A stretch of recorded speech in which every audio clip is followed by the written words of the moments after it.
Good evening, it's 5:15 and we're ready to begin our meeting. Let's start with the Pledge of Allegiance, please. I pledge Allegiance to the flag of the United States of America and to the republic for which it stands, one nation, under God, indivisible, with liberty and justice for all. All right, thank you. This is our first of probably two sessions that we'll be working on the preliminary budget for the fiscal year 26-27. On the roll call, we have everyone is here except for Jason Atherton. And so let's commence. And I think we will begin probably with our city manager, right, Aaron? Yep.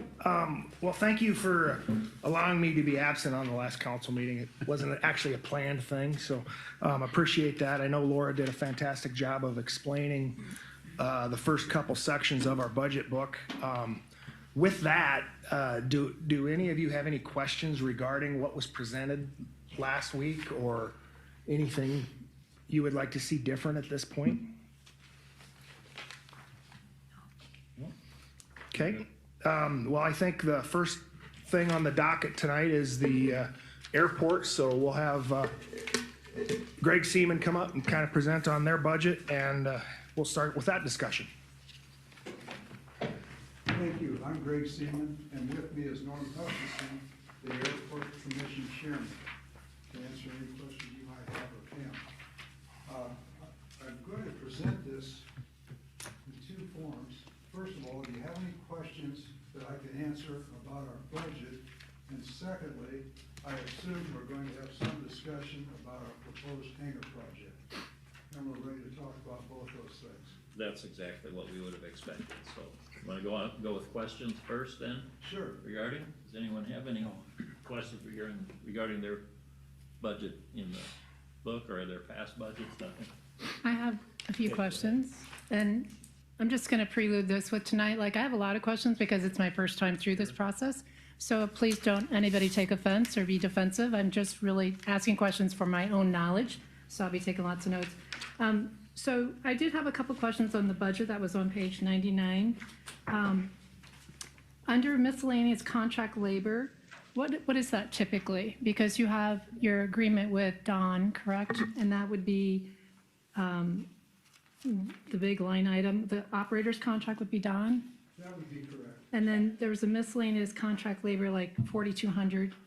What is that typically? That miscellaneous contract labor is for things that occur from time to time that we need to hire outside contractors for. I'm sorry. Yeah. And then a good example is something we just recently did that was somewhat expensive, and that was the side door of the main hangar was failing and needed to be repaired, and we had to actually put a new door frame in, and that would fall under that category, although it's a little confusing because we've got building maintenance and grounds maintenance. And, you know, so which box do you fit a bill in? Right. You know, it's a little bit up in the air. Okay. All right. Because then, and again, this is just my background in business, we didn't have a lot of miscellaneous categories. And so because you have miscellaneous contract and then you have miscellaneous at the bottom for another 6,000 in your budget. And I don't, just generally, what would you have miscellaneous business? Here's what is, okay, we have what are called fixed contract items, you might say. For example, Don Menson's contract and the lease revenue that we obtain from Don. Our variables are farm expense, our variables are farm income typically, but another big variable is our maintenance. We never know when we're going to incur a substantial maintenance item, either with machinery or with building repair. For example, the door I mentioned, it was thousands of dollars just to fix that door. And, now, for example, if we have have damage occur to our main hangar bifold door, which we have had in the past problems with it, that gets really expensive to fix. And those expenses are totally unanticipated. They just occur when you're running that type of an operation with all the buildings we have to service. So it's a little hard for us to predict which categories budget items should go into, because we really don't. We can't anticipate it. Okay, thank you. And then one other question on your revenue, Greg. So is that the airport revenues, like you anticipate 32,000 or 31,000 next year? Is that hangar rents? Or what other revenue would you have? That revenue would be from Don's contract. Are you talking about the $28,800 figure? Yeah. Well, Okay, actually, that- this year it's budgeted at 31.2, which is, well, isn't that your this farm coming lease? fiscal year. Yeah, Okay. that's a different one. No, Oh, okay, I see it. No, wait a minute, you're right, Laura, that's the farm income. The 28.8, it would be fixed for both the current fiscal year plus the 26-27 fiscal year. That amount would stay the same. Now, that is the amount, Deb, that Don pays us to rent to perform certain functions, like selling fuel, giving aviation instruction, flying lessons, and having the fuel concession, things like that. Now, the reason we do that is we have to protect the airport from liability from somebody coming onto the airport and dispensing their own fuel. We've had a problem in the past with that. Sure. And that could lead to a liability situation for the city of Carroll. And that's the way our contracts are generated, to avoid liability on the city.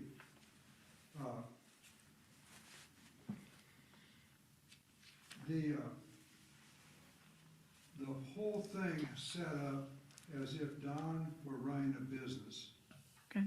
And we were merely the lessor of the business operations, so as to insulate us from liability. Now, that means that we've got to closely monitor what he does and what he doesn't do.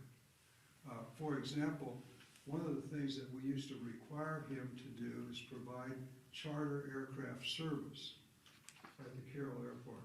We found that business has changed dramatically in the last 10 to 15 years, because people no longer people that rent airplanes for charter, they no longer want to ride in a twin-engine airplane, and they don't want to ride in a smaller single-engine airplane. They want to ride in something that's turbine-powered for speed and for safety. Mhm. And so we've eliminated that from the contract.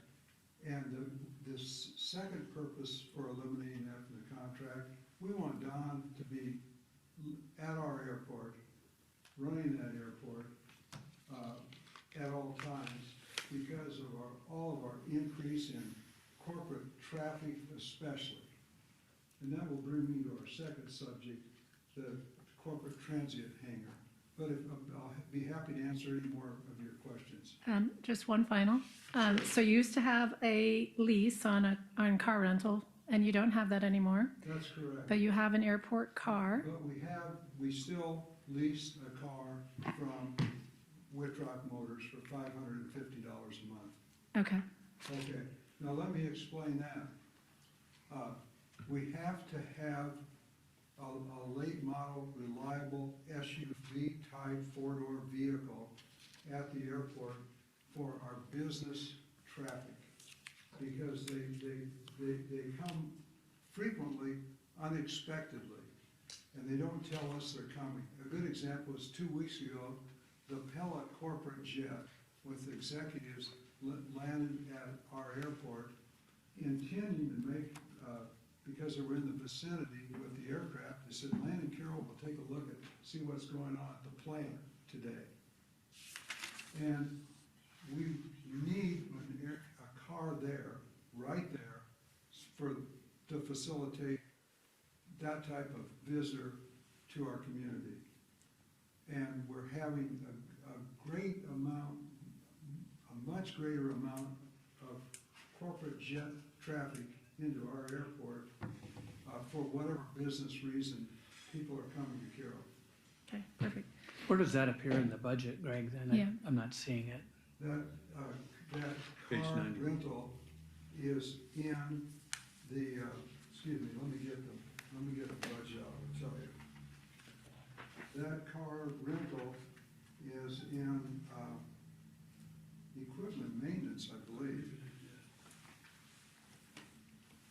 And then how much I believe, but I don't remember where we put it, Okay. to be honest with you. And how much farmland do we have? I see we've got revenues that we generate, and then additionally, we have the expense. Yeah, we've got about 130 some acres out there total. Okay. We have rental agreements with two different tenants. One's a cash rental agreement for some land on the extreme southeast corner of the airport. The rest is a sharecrop arrangement with Chad Steinkamp, who farms just the next place to the west of the airport. And we've got that basically for future growth if we need it.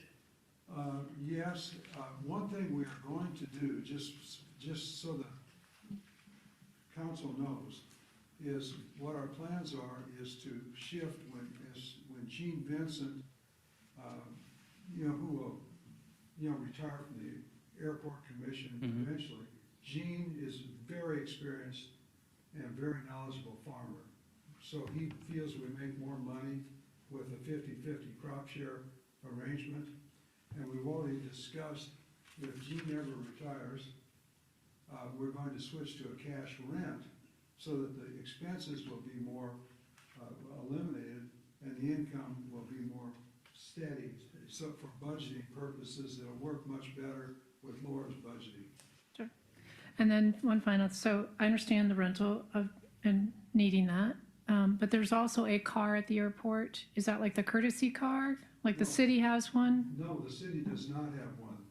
Okay, but you have, on the list you gave me, you had one at the airport.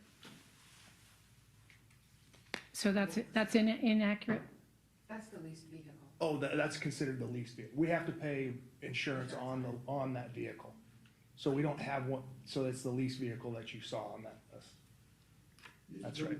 The way that works is, Wittrox provide the automobile, and with notice, they'll provide another automobile if we need one, or Don frequently, Don will let someone use one of his vehicles, when he gets too many. Sure. But the liability insurance for that vehicle owned by Wittrock is paid for by the city. Okay, thank you. I do have one on the car rental. Why is, in the past, we went 6,600 and now we're not doing anything on this year, on the budget? No, we've put that in a different category. That's why I'm asking why the change? Why the change? I think the change was simply because that amount, obviously from our previous budget experiences, just was a very controversial item. But I can tell you that I'm the one that sent out the bids. I sent bids for every car dealer in Carroll, used or new. And I only got one response, and that was from Kevin Wittrock. Yeah. And he's on the airport commission. And it's not really a good deal for Kevin. Kevin would actually rather not do it, but he doesn't. Have any interest bringing up the idea of buying one again? We've discussed it, but the problem is, we need a car with fairly new for the type of clientele that use that car. We can't just buy a $5,000 car and put it out there Okay. for executives to use when they come in. We've gotta have a nice car, and Kevin provides us with a nice car. All right. I should say SUV is what we've had for the full all-wheel drive for inclement weather. Do you know offhand how long the leases are for these cars? I mean, is it a 3-year lease? Then you It's get been new a one? 3-year lease, Okay. but right now, we're just renewing it month by month. Okay. So we're not technically subject to the lease, but the lease had a provision in it that would carry forward beyond June 30th of 2025 if we didn't do something different. Now, we're open to doing something different, but the suggestions we've had have just not been practical. You know, and they've led to all kinds of discussion here at the city council and really gone nowhere.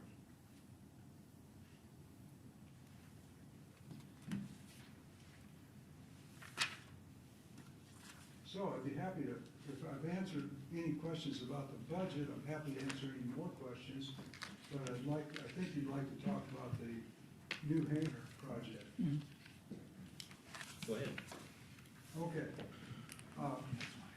I think probably everyone has seen on television what happened at Bangor, Maine, about approximately a week ago on January 25th, when the corporate jet crashed, taking off at the Bangor airport.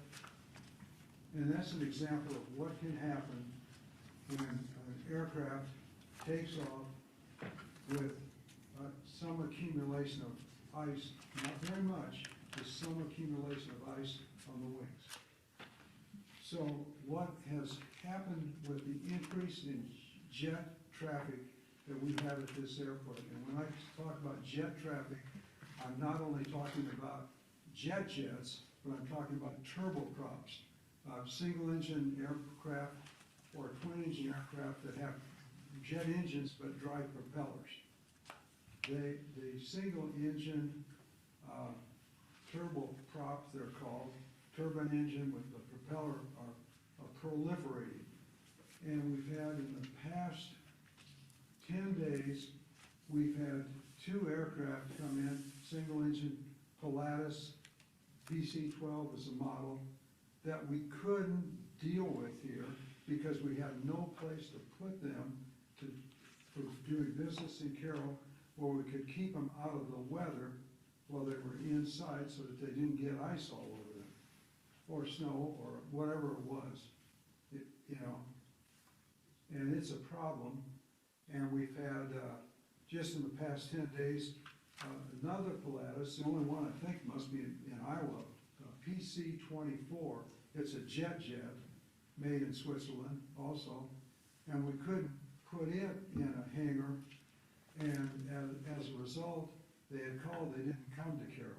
I don't know what they did. Maybe they flew to Des Moines and then drove here, don't know. But Last night, we had one land about 7:30, dropped off some people and took off back to Des Moines. I think it was the same way. This was a pure jet, a sovereign jet, which is about a 10, 12, 14 passenger jet. But we have a tremendous amount of jet traffic out there, more than anyone in the whole area, so. now, the Mayo Clinic, for example, runs King Air 350s. That's a model with a wingspan that is such, and a tail tall enough, we can't get it in, we can't, even if we wanted to, put it in our building. We've got a whole range of mid-sized corporate jets that and turboprop airplanes that we cannot put in a building. And the Mayo Clinic, I don't know what but during 1 week last winter, they came in twice and wanted to be put in a hangar, and we couldn't do it. Don't have a hangar big enough to put them in. And the hangar that we have, the shop hangar, is 80 by 100 foot, 80 foot wide with a 60 foot door. Well, the wingspan is growing larger on these aircraft, but also the height of the tail.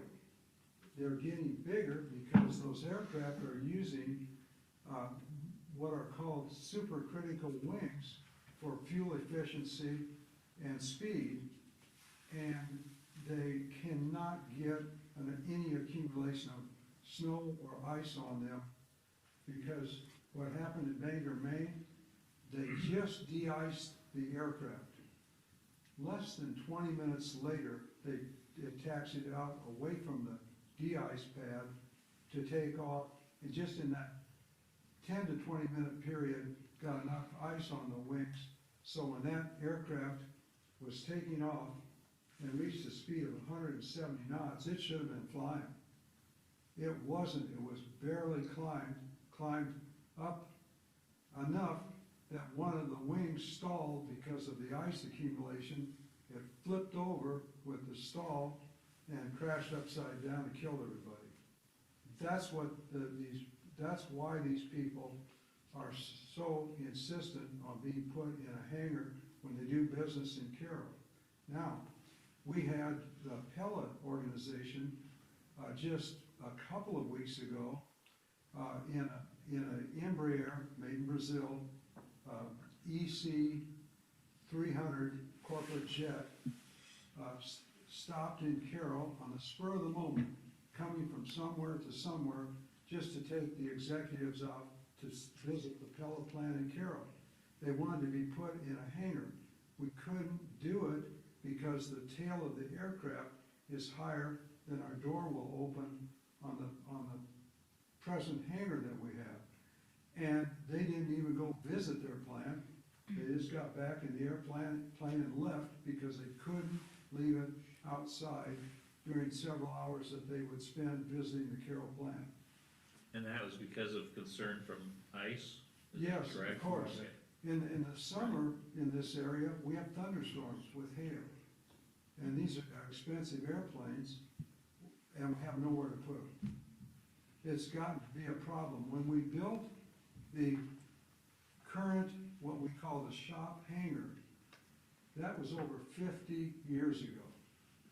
And that was built for the size of commercial business aircraft that were flying at that time. The jets were small. There were only three real corporate jets: a French Falcon 10, a Cessna Citation jet. These are 24s or 25s. They would fit in that hangar easily, no more. The planes are coming in that are medium-sized corporate jets, and we can't do anything with them. Now, when the new company that bought McLaughlin's came in, or when McLaughlin was having discussions with them, the McLaughlin people appeared in front of the airport commission to discuss when we would be able to, when there would be a hangar at the Carroll Airport big enough to handle a Cessna Sovereign. And they made a big point about a Cessna Sovereign. And I thought, why are they talking about a Cessna Sovereign? And, well, a Cessna Sovereign has a wingspan of 67 feet and a tail height of 21 foot. We'd have to cut the wing shorter just to get it in the existing hangar. And they made a big point of talking about the Cessna Sovereign, which leads me to believe that new company that bought McLaughlin Enterprises must be flying that type of jet. We don't know, they didn't say, but the questions were all directed toward that specific model. Greg, how big is the hangar that you're proposing to build, and where at the airport property are you planning to put it? Okay, Jeff, if you'll position yourself at the terminal building, looking to the west, Okay, okay, and turn to your left, and there's that old building that's there, one of the original hangar buildings at the airport. okay, We'll go we'll go south of that, and it's likely that we will locate the building, which it would be aligned with the taxiway that leads the parallel taxiway for the big runway. And that's where we're gonna put it. and how big? The dimensions will be 100 feet by 100 feet with an 80-foot door with probably what we'd like to do is have a 24-foot opening, because a 24-foot opening, we can handle any mid-sized corporate jet. And not only that, we could handle the super mid-sized class of jet, which I'll throw name Gulfstream 280 or a Challenger 350. Now, we could not handle, and pretend to build a hangar big enough to handle the largest corporate jets, because it would make the hangar cost twice as much. And by the largest corporate jets, I mean the kind of jets when Nick Nurse was here, and the large Gulfstream jet, or the large Challenger jet that crashed at Bangor, Maine. Well, Norm's son is the chief pilot for a company that's got a Challenger jet. We can't handle that type. How many of those types of planes that you're talking about would fit in this hangar, then one or two?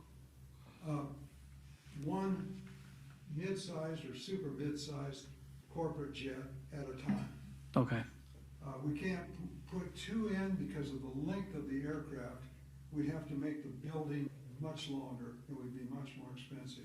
We feel if we had room for one, that would solve 95% of the problem. and this building would be heated, or would it have plumbing and stuff too as well then? Yes, Okay. it would. Now, when we talk about heated, our shop hangar is heated, but to about 50 degrees. Mhm. Enough to get when it's available, enough to melt the ice off an airplane, and to keep it warm enough that it can safely taxi out and get out of here Mhm. in snowy weather Okay. or icy weather.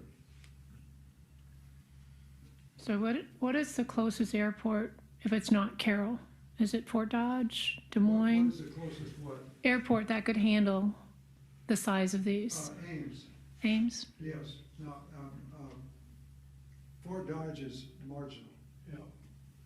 Fort Dodge is really not a business-friendly airport. They don't have a large corporate hangar. But Ames does. And I know you've got numbers in the budget. Do you have an engineer's estimate? Is that where you came up with the amount that this might Yes. cost? Okay, Yes, we had detailed engineering estimates from our airport engineers, McClure and Associates. And what we're hoping to do is get for fiscal year 26 and fiscal year 27. I'm speaking of federal fiscal year. We're in federal fiscal year 26, both for the city and for the federal government right now. The city's on a July 1st to June 30th, but the federal government. October. October 1st to September 30th fiscal year. What the plan is that they'll use the first year for the design phase of the project, and then the construction phase would all be completed in the next fiscal year. The benefit of that is, for those 2 years, and I can't tell you why because we don't know, the federal government's participation rate is 95%, not 90%, 95%. and if I remember correctly, in the budget, you had like 860 you're anticipating from the federal government, is that right, as far as the grant? Somewhere in that area, it depends on the. But the total cost of the building was what, 1.6, give or take? Something like that, yes, and there would be, we've also talked to the state, and the state is very willing to help this airport with a state project, but that's a 75-25%. But the good thing about the state's project is they used to fund projects only up to $150,000. That's recently changed, so the size of the project can go up to $300,000 now. So are we potentially going to get a federal and a state grant? Okay, Now, what our plan is to use the federal grant to do the building construction and a state grant to do the cement work, the horizontal cement work. okay, They can't participate in the same project. right, But they have loosened the rules enough that, for example, when I talked to them a week ago, the state can now participate, for example, in the door of the hangar. And additionally, we're gonna grab every program we can grab. And we have an excellent relationship with both the FAA and the state government. They love the Carroll Airport because they consider the Carroll Airport, it's what they would call a regionally sized airport with our big runway. They consider the Carroll Airport to be one of the best run airports in the state. With the door that size, is it one that splits in the middle like the ones you see out there now? That's the ones that split in the middle like we have now, and I'll to show you, they raise like this. Right. Okay, they're called a bifold door. Would this one be like that then, or Well, is it too big? probably, but we're also looking at a door that would be what's called an accordion door, where it has panels that, you know, that. Open side to shut. side? Yes, Uh-huh. like an accordion. Yeah, okay. We're looking at that for, you know, just what works the best. Mhm. And would, The first time frame of that. And also, I've told people that when we say federal money, I was on the state board for a number of years. And when you say federal gives you money, it's not your money if you don't fly. They get the federal money from the fuel tax, baggage fees, airplane fees. The general taxpayer, if he doesn't fly, it doesn't come out of his pocket. Mhm. So when they say federal money, it's the flying public that pays for that. Okay. But there's, no question that the flying environment is changing, and changing more rapidly than we ever suspected years ago. Yes. Are we in competition? Oh, go ahead. Are we in competition, known competition with other airports that have similar projects and? Yes, We don't win it, they everybody do. wants a limited amount of money, Okay. absolutely. Because, you can anticipate, if we look down the road 20 or 30 years, all these little airports and all these little towns, they're not all gonna be there. Greg, in western Iowa, are we pretty much, like, you got Sioux City, Omaha, Carroll, Ames? Well. Is there okay, anything else even similar? Our figures are, there's what's called the airline airports, of which there are, what, 9, I Well, think? we got 9 in Iowa. And then they have, the next category is enhanced airports, I think there are 13. There's 90-some airports in Iowa. Carroll is one of the enhanced airports and is recommended by, so we're out of the first step under the airlines. Okay. But just to give you an example, our airline airports in western Iowa would be Omaha and Sioux City and Des Moines, if you want to count. That's it.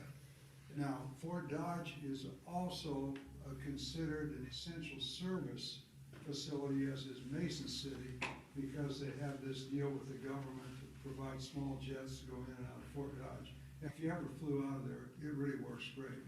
But if you want to compare Carroll's airports to the rest of the airports, non-commercial airports in the state, there are only a handful. Fort Dodge, Ames, Spencer, Carroll, Council Bluffs.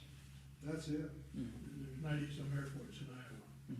So we're considered an enhanced service airport, and that's why, because of our 5,500-foot runway, by 100-foot wide, the 100-foot wide is an important insurance consideration. As far as the hangar goes, I guess one of the questions I had as I looked at the budget this weekend too, is it a pretty much guarantee that we're going to get the grant? Because most grants, we're just waiting to see if we do or don't get it. I don't know if you had a chance to look at the budget figures or not Mhm. from the FAA. I looked at our budget figures, I guess. Yeah, and we have AIP funds, Airport Improvement Funds, and we also have BIL funds remaining from the COVID era, Mhm. Basic Infrastructure Law funds. We're gonna use all of that. So it's pretty much a guarantee that the money we're anticipating is gonna happen. Yes, Okay. because it's budgeted in the federal government. So the trick there is though, if we don't spend it, then it Somebody goes else to will. somebody else's Yeah. airport. Or, like Greg had said, if this is a 95% project, if somebody else doesn't spend their money, we could use some of that to help fund our project.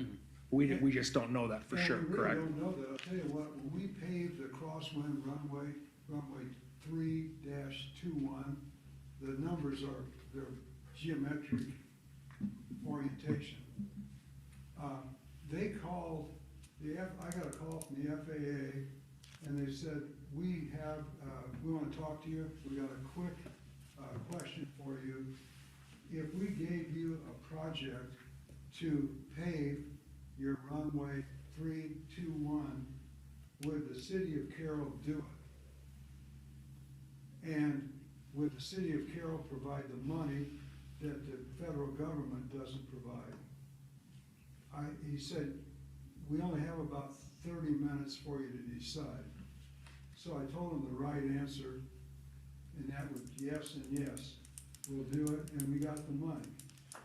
That money was coming from Atlantic, because the Atlantic City Council did not want 90% federally funded money. They didn't want to spend the 10% necessary to do the same thing down there. Now figure that out. So I'm looking at these numbers here, 1.5 million or so, and we gotta spend almost 400,000. That's, usually it's a 90-10 split with the federal government with us. But this turns out to be a 25%. Okay, because the federal money available is not sufficient, even though it's 95%, is not sufficient to cover the cost of the whole project, 95% of the Okay. way. The state though, the state's funds, we have to match 25% also, so that kind of adjusts your percentage also. It's used the calculation. If we're using local option sales tax for 390,000. Yes, that would be the plan. I was just curious if that's 25% of the project instead of normally. Now, we could 10. also hope to get, although I'm not counting on it at all, if we got a congressional grant to do the project, that might pay for the whole thing. Okay. No 95% or anything, 100%.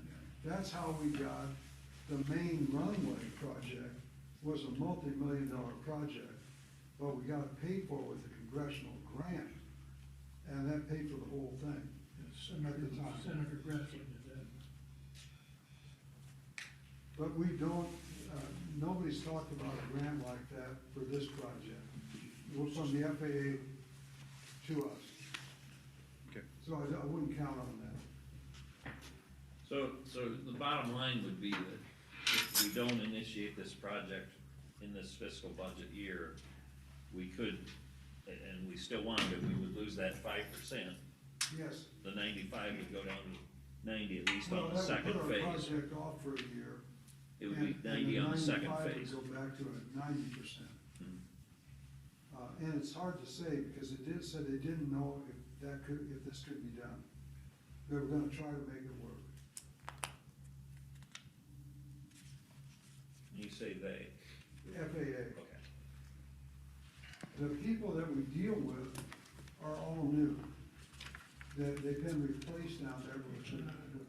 The two engineers that we work with, that work for the FAA, one moved to Florida for family reasons, and the other guy retired. And the people that initially replaced them have themselves been replaced. They were only temporary. Greg, I have one more question. Would Don have, like, the number of jets that come in, like, by the week? Like, does he track that information? He would keep track of their sales of jet fuel to those jets, but as far as keep track, some of them just stop, turn off the engine on the side that people get out of or into, and crank up the other engine once everybody's aboard, and away they go. We don't know who they are or what they're doing, but they're either picking up people or letting off people. And it's more frequent than you would imagine.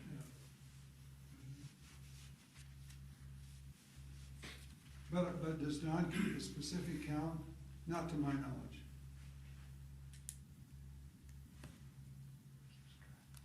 This could happen when he's not even there. Yes, that's correct. But one thing about it, Don is usually there Yeah. because of this charter thing that's going away, and with our encouragement that it go away, so he's there because one big thing that happened, if you go out there and look at our fuel system, we've actually got 3 containers. And why 3? One's for aviation fuel, 100 octane, low lat fuel. The other's for jet fuel with a hose, but the other's for what's called single point refueling. These mid-sized jets now all have a manifold port underneath usually the left wing root where the wing meets the fuselage. Open a door, and that third container contains this large manifold on a hose, and it pressure fuels the airplane. Pilot sits in the airplane and puts fuel in which tanks he wants to put it in. And that's a big advantage that Carroll Airport has. We think that's one reason why we see so much jet traffic, Because they know that is we have that access service. there. And not very many airports have that unless you're in Ames or Des Moines. And we're one of the few that have what they call 724, someone at the airport, Don being out there, where Denison doesn't, but Audubon doesn't, you know, when they come in, there's no one there. Don and Amy live there, and so there's always someone there that can service or get into the terminal, use the phone. Greg, for the average citizen, the idea of spending $1.6 million at the airport is gonna be beyond their comprehension. I think most of us understand the rationale behind having corporate jets coming into Carroll and having businesses that have jets. Can you summarize briefly for the audience that might be watching the value to the community as a whole of investing in a building like this? Well, I can remember when we built the large runway. And back in, that's back in the 90s. And at the time, 93, I think, as I remember, at the time, there was that complaint was raised, should we put a big runway in for corporate jets? What does that benefit? And the response from the airport commission was, well, if you want to hire 400 or 500 or 600 people, like the businesses that operate the corporate jets do in our community, then we'll listen to you. But the businesses that hire the working population in Carroll, including the hospital, Cormac, Pella, they use corporate jets. Mm-hmm. And even some of the adjacent communities, you know, they'll come in here and drive up there. Now, if you're going to Audubon, if you're going to Rockwell City, if you're going to Sac City, you land in Carroll. Because we've got the big runway, and we got the services in Carroll that's really important. So Jeff, but the other part of that would be is you've got these people coming in, and if they can park that plane in a hangar for a day, you've got corporate people coming into town, or going to Audubon, going to SAC, whatever, but they still have to come in and spend dollars somewhere for gas, food. Oh, no, and stuff like that. I understand it. And lodging. But I know And the so- average citizen well, that's why- is gonna say. Which yeah. is why I'm saying it. Right. And that's why the proposal is to use local option sales taxes, because that's where those revenues are generated. External money. Yeah, and it's exactly, external money that comes to the city rather than using property tax to pay for it. And one other thing, Jeff, that $1.5 million or whatever you mentioned, that's not your money and my money. Right. It's- No, I get it completely. And I was here for the runway discussion, so. Yeah. I remember the fellow that wanted us to keep the road open and have railroad crossing signs across the road if a plane was landing. And you guys ended up not doing that. I don't understand. You guys ended up not doing that. Yeah. Okay, well, thank you very much for coming. Is there anything else you need to mention to us? Not a bit, but if any Okay. individual council member at any time has questions, just give us a call. We'd be happy. I think on my own behalf, and I suspect on everybody else's as well, I know most of you guys have been on the airport commission for a long time. I, for one, appreciate all the extra time and effort you guys put into it. And I don't, again, the average citizen doesn't know much about the airport or the value to the community. You guys obviously do, and I think it's nice of you guys to spend as much time as you have investing in that. Well, thank you. I want to add something. Norm has been on the airport commission now 50 years? for, over 60 years. Oh, I thought it was only 50. Congratulations, Doctor. It's a long-lived appointment. Uh-huh, Gene Vincent and I have been on the airport commission over 40 years. right. But even our more recent arrivals, Kevin Whitrock and Dick Fulton, they've been on the airport commission almost 20 years themselves. Are there a total of 5 or 6? 5, okay. Yeah. And it does require, being on the airport commission does require some specific knowledge about aircraft operations. Right. And that's essential. And You know, when this whole adventure started to get the big runway and the airport that we have today, that airport was originally going to Denison. And we went down to Kansas City numerous times and just badgered those people into moving that big airport to Carroll. And I'm glad we did, because look at the benefits to the community it's offered. Greg, one final comment here for me is, you know, you guys obviously run in the red every year, you know, on your bed, you're in the red, you're operating. Yes. If this new hangar came to be, is there a way to generate additional revenue from No, that? we could not generate sufficient revenue to cover the costs at all. No, over time, though. I mean, what is an average hangar rent for now for a small Well, plane? If you're talking about big hangars, or we have one shop hangar, and the McLaughlin jet goes in there, Just one jet? one jet, and they have a turboprop airplane that they're getting rid of, a twin-engine turboprop airplane that they're selling, and they're gonna have, we don't know what's gonna happen with the McLaughlin jet, but the new hangar is not for that airplane at all. If they But- were to stay overnight, though, do they pay rent? Like John McLaughlin told me when they land in Phoenix, they charge $300 a night for their jet to be in that No, hangar. they rent that space by the month. So currently for that shop hangar that No, I'm talking plane is about in? somebody flying in today. Oh, somebody flying in, Yeah. You named the right price, approximately $300. A night? Overnight, Okay. yes. That's, but, you know, we can't, but another part of what we do out there, our small airplane hangars are full. Mhm. We have 20 spaces. They are full. We can put small airplanes in a big hangar. We can't put a big airplane in a small hangar. And that will handle the overflow that we have for small aircraft also, and we can pull them out and set them on a ramp if it's snowing out, and to have room for the big airplane. What is the typical rent, though? Like a small hangar, is it $200 Small hangar, no, $140 a month for a small hangar? for the small plane hangar, correct. And then what about the large shop hangar?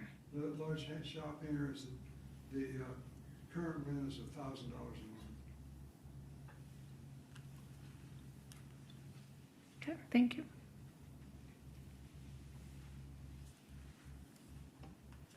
All right, thank you much. Okay, Thank you, guys. Thank you very Appreciate much. everything you guys do. Well, thank you for your continued support at Carroll Airport. We really appreciate it. I can't think of a community and a council that works better than you do in support of our local airport. If it comes to this, getting down the road, are there letters that we could generate and send to the right person to help you move this along? Representing the city or anything like that, or, I don't think so. I think it's in the bureaucracy now. that's fine. Just wanted to know if there's anything, Not We that should not do. that we know of. okay. All right, thanks for your Okay, thank presentation. you very much. Appreciate it, all right.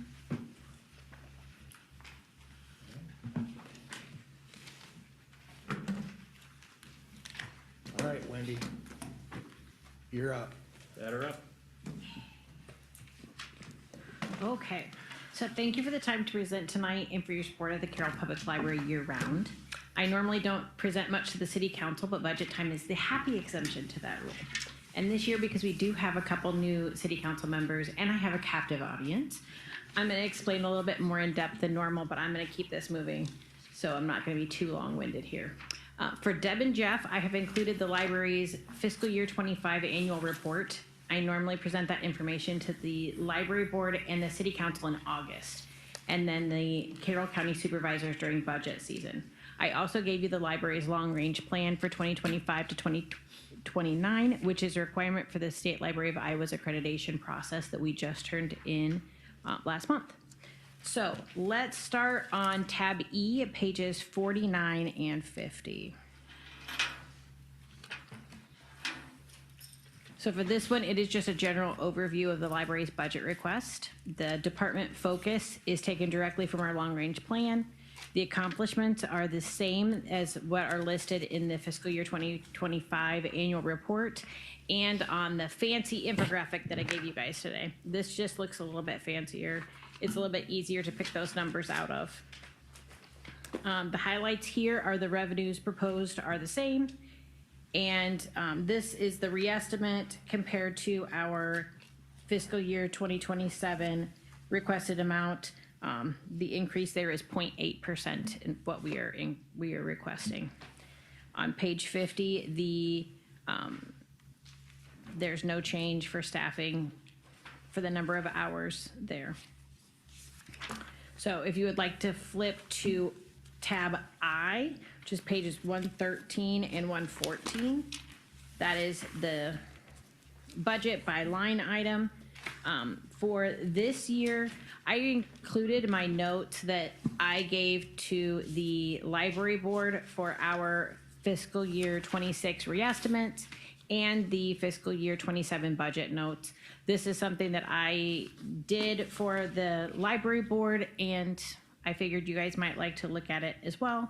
It does explain all of the things that I was requesting for changes in the fiscal year 26 reestimate. It goes line item by line item for fiscal year 27. I'm not going to do that tonight. You've got the information. If you have questions, you can definitely do that. Just a little bit of information here for the revenue portion. Our state appropriations, we get money from the state for open access, ILL reimbursement, and then direct state aid. And if you do not live, breathe, and eat libraries like I do, the open access, that is for things that we check out to someone who doesn't live in Carroll, rural Carroll County, or one of our contracting cities. The state gives us 35 cents for each thing that we check out to somebody else. Interlibrary loan is when we loan something to another library so that they can lend it to their patron, and we get $1.22 for each of those. We also get money from the county. The county actually just approved our budget request for fiscal year 2027 of $40,000. They approved that this morning. We get money from the township contract, so the Carroll Public Library contracts with the cities of Arcadia, Breda, Dedham, Halber, Litterdale, Templeton, and Willie, because they don't have libraries of their own. And then we get miscellaneous revenues, which that is anything that they collect at the front desk. So printing, 3D printing, faxing, book replacements, things like that. So if you looked at a pie chart of our funding, we get 0.7% from the state, 6.3% from the supervisors of the county, 0.9% from township contracts, 9.4% from miscellaneous revenues, and then 91% comes from the city. Wendy, Yes. I was looking over your budget this weekend. I was curious, you've only got $500 for training expense, but you have $3,500 for travel and conference. What type of travel and conference are we talking about there? Because if the training is so small, how does the expense to get there and such cost so much? So the training, what I normally put in that line item would be like, we do a staff lunch before summer reading that says, okay, this is the goal for summer reading. These are the things that you guys need to know at the front desk so that everybody's all on the same page. And that's pretty much what goes into the training expense. There is just things that we do kind of in library. And then the training or the travel and conference, that includes any mileage that like Kirsten would have when she goes to other places. So she goes to Fairview, she goes to Adams Elementary, she goes and delivers at different, she goes to Breda and does a daycare that she goes and reads and drops off books And for. what is her title? She's the children's librarian. Okay. And then we also would have, if we go to the Iowa Librarian Association conference, that changes locations throughout the year. We would normally send either 2 or 3 librarians to So that. is that training free and the travel and conference is the expense? Or does travel and conference include the actual conference expense? The travel and conference includes the actual conference expense there. All right. So I kind of use the training expense as anything that we do in library, and the travel and conference is anything we do outside That's what of the library. confused me because we used to do it Exactly the differently. opposite. Yeah. Okay, that's all I need. Thank you. Yep. No problem.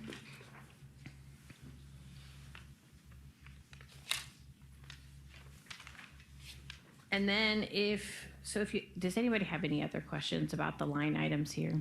I have a question, Wendy, on car allowance. Who is that for? That would be just for me. So that is something that's in the city policy. I think every department head, the city manager gets it. I think Brad doesn't get it now because he's got a car, right? Correct. Yeah. So it would be like, so anything that we do for travel that we do inside of Carroll Just inside the city limits? County. or county? County, sorry. But then if like your children's librarian is going outside, if she's driving a breed or something, is she getting compensated for? So she gets compensated through the travel and conference line item. The car allowance is just for the department head. So that would just be for me and my travel that I do for the library Okay, inside the county. all right. And I'm not being defensive, please. No. So when I look at that, and could be a whole nother discussion, but currently the 26 mileage reimbursement rate for government is 0.725 cents a mile. So 2,400, that's 3,300 miles annually. Do you think are you driving that much on an annual basis? It really depends on, I try and kind of group things together. So if I need to bring things to City Hall, I usually try and bring those when I'm already coming for a department head meeting or city council, things like that. I do have to go do some shopping for the library and get things. Any of the outreach that I do, I go to Journey and do reading with the seniors there. I do the senior drop-offs once a week for people who are homebound who can't get to the library, and then I go and deliver them their library books. So it really depends on the week what I'm doing. But that was something that it was in the city policy for every department head except for the library director when I had gotten here. So that was something that I had brought up to the library board, and the library board approved asking the city to include the library director in that as well. Okay, thank you.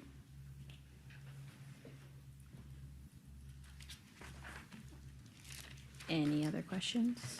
Okay, I have one more question. No Sorry. problem. Too many sticky notes here. No, that's perfect. I know we've talked about this personally in the past, your meeting room, you don't charge any rents. But I know, I checked with Chad last week, we charge for closed shelters, open shelters, the meeting rooms at the rec. So is that something you would consider in the future? I mean, I know it is utilized a lot at the library. I mean, is that any way to generate enough just to take care of cleaning, right? So what we do normally is if it's like a community group, so if it was the Girl Scouts, if it was someone who was coming in to do a presentation on Social Security, and it is open to the public, then we don't charge for that service. If it was something like if I wanted to have a birthday party there and it's a very exclusive birthday party and only the people that I invited get to come in, then I would charge for that. It's like $30 an hour is what we charge for that. But it's only if it is something that is not open to the public. So as a public building, we just try and use it as a resource and let people use that if they need it for a bigger space. And library programs take precedent there. So if we have a library program, we're going to get the first choice of when we want to use that space, and other people have to kind of fit their schedule around our schedule as well.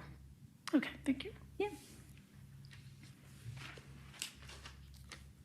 And then I also have tab S, which is pages 208 to 209, which is the library trust.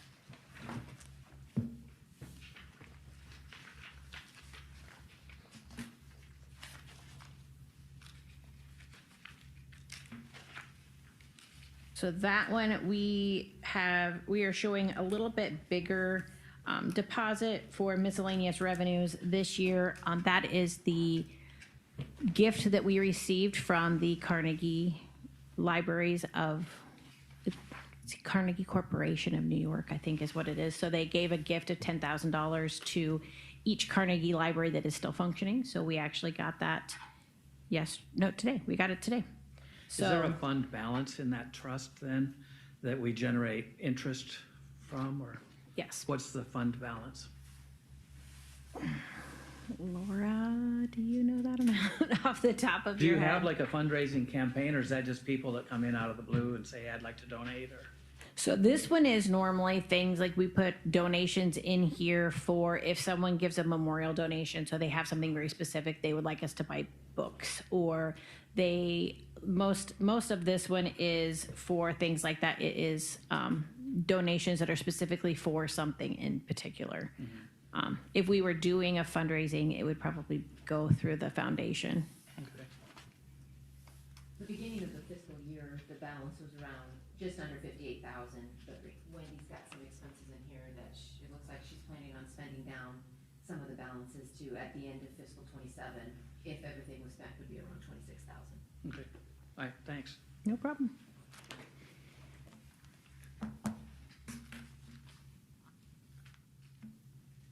Anything else for Wendy? All right. Thank you. I believe we have a little, be a good time to take a break here. Is there food out there now? Set up. Shannon? There you go. Is it? Ready. If we're okay with that, before we go into the next section, let's take a good break here and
to start, we'll be ready to listen. Okay, I will start. For the Public Works Department, kind of functions out of several funds. The first being the general fund, and that cover sheets begin on page E, or tab E, page 46. And the line item detail for most of the general fund Public Works is in tab G, and then there's one in tab J and one in tab L. But hitting the overview briefly, the functional areas from the general fund that the Public Works operates in include street construction, road maintenance, street lighting, Public Works Administration, city garage, central business district, and street transfer.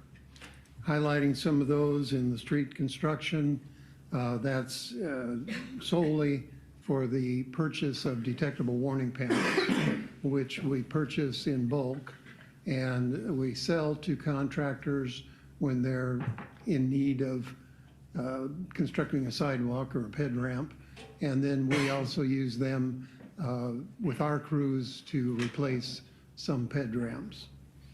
The road maintenance is for non-road use tax expenditures. Road use tax is a restricted fund limited to only street-related work. And of course, our street department does other things like put up Christmas decorations and that sort of thing that would not be road use tax eligible. Street lighting, the city leases the street lighting in town with the exception of the central business district. And we lease about 800 street lights.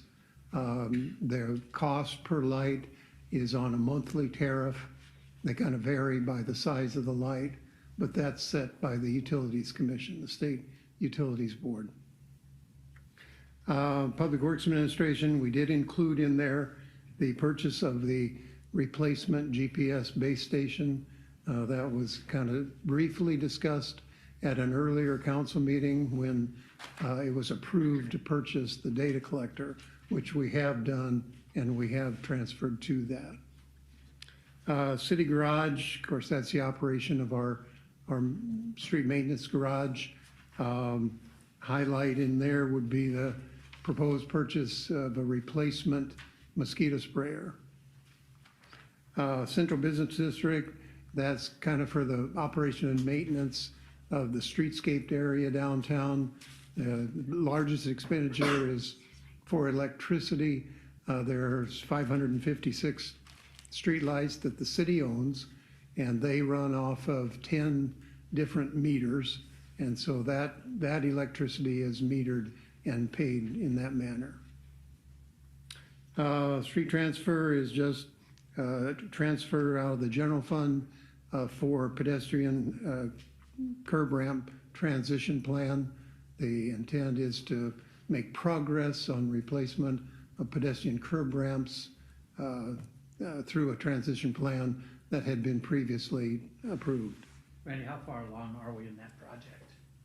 I don't have that information. We have constructed, it varies quite a bit. Some years we construct a lot, like for example, the Adams Street reconstruction replaced all the curb ramps in that project. The 12th Street, which will be coming up, all the curb ramps are scheduled for replacement in that one. But as far as an overall comparison of where we're at, I do not have that. This is a federal regulation that we're trying to comply with, right? Yes. Does anybody from the federal government check on us to see, like, is there a deadline? What do you think? I'm just taking a shot at the dark. We submitted a transition plan with a deadline because it was required. No one checks on it. And how much money do we budget a year? Was it 60,000? 50. 50,000. Yep. Mhm. And that is all towards that replacing and getting the ramps in. That is the theory on that. But new construction, those people put those in themselves. Yes. Mhm. Okay. Okay, on the revenue side, the largest part of the revenue is $8,000. That's fees for what we call right-of-way permits.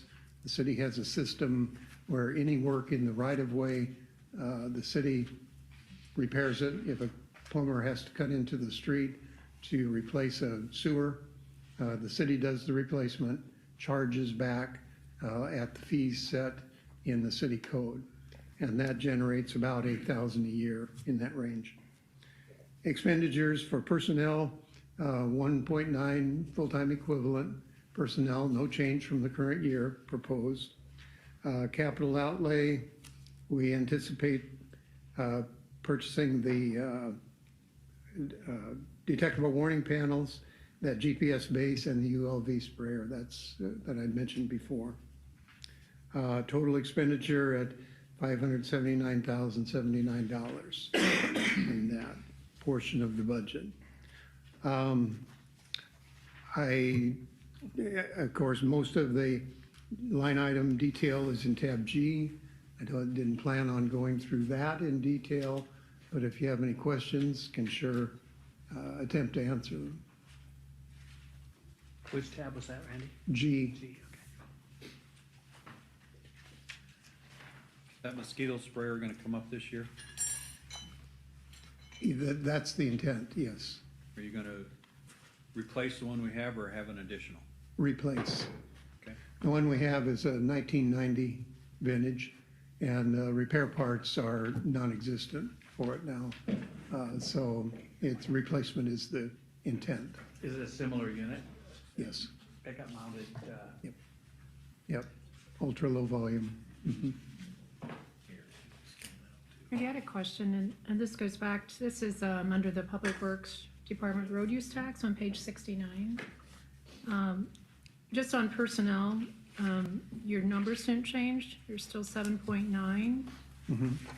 But there's an increase to 699, and that's like a 9.065% increase.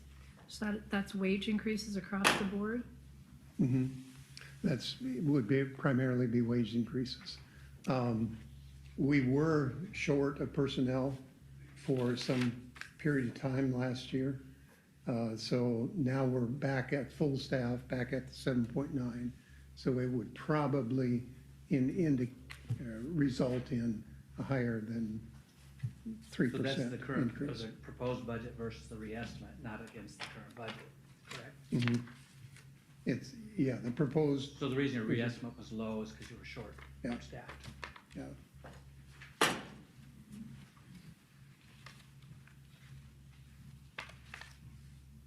Any other questions on the general fund portion? Okay, the next is the road use tax, but I'll get into a little bit more detail. It's on, the cover sheet is page E69. And the budget detail, line item detail, is in tab O in the budget book. Of course, the road use tax, as I said before, is a restricted fund. It can only be used for construction, maintenance, and supervision of public streets. The functional areas of the road use tax for us are roadway maintenance, snow removal, street cleaning, some administration costs, and then transfers to capital improvement projects.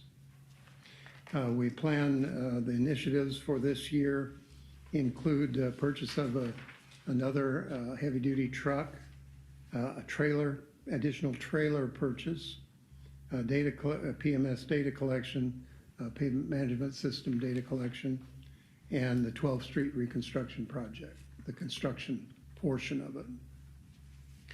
Revenues from the road use tax from the state.